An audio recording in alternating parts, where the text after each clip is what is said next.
back and forth on oil reserves and the intense focus on the president's energy policy just goes to show the political stakes involved in gas prices during an election year. Joining me now, Guy Benson.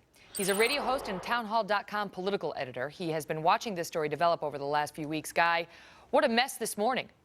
First, it comes out that they discussed it yesterday. That's one thing, to have the British Prime Minister and the U.S. President discuss releasing oil from the Strategic Petroleum Reserves. Then the report comes out this morning from Reuters that we're going to do it. And the White House, then we see oil prices start falling by $2. Then the White House is forced to come out and say, whoa, whoa, whoa, whoa. We said discussions. We didn't say we're doing it. Now the oil prices are climbing again. There is a huge political element to all of this.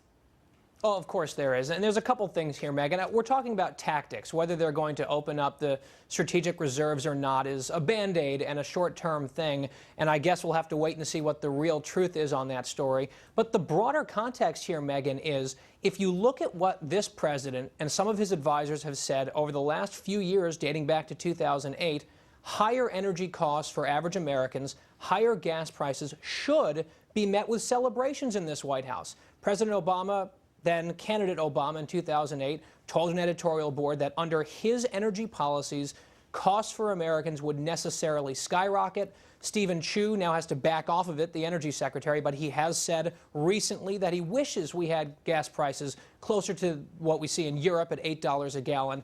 And so, look, these guys are pretending. They have to make the American people feel like they care about these high gas prices. But in the long run, for our own good, they tell us, high gas and energy prices for average Americans is a good thing in this very ideological administration. That's because President Obama wants to get us off of oil.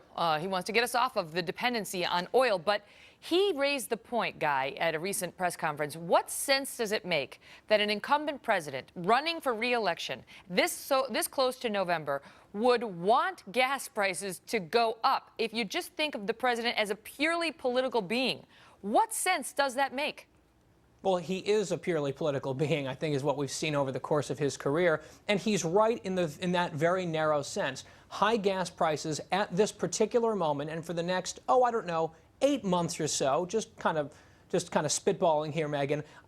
During that time period, this is a political emergency for President Obama and the Obama administration. So they have to try to make Americans forget all of their policies, everything they've done from Solyndra to blocking the Keystone Pipeline to their slowing by 30% of drilling permits compared to the historical norm.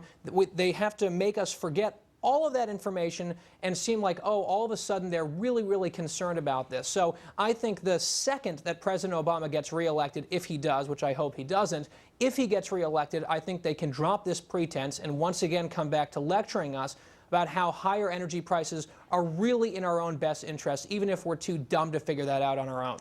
Guy, thank you. So you heard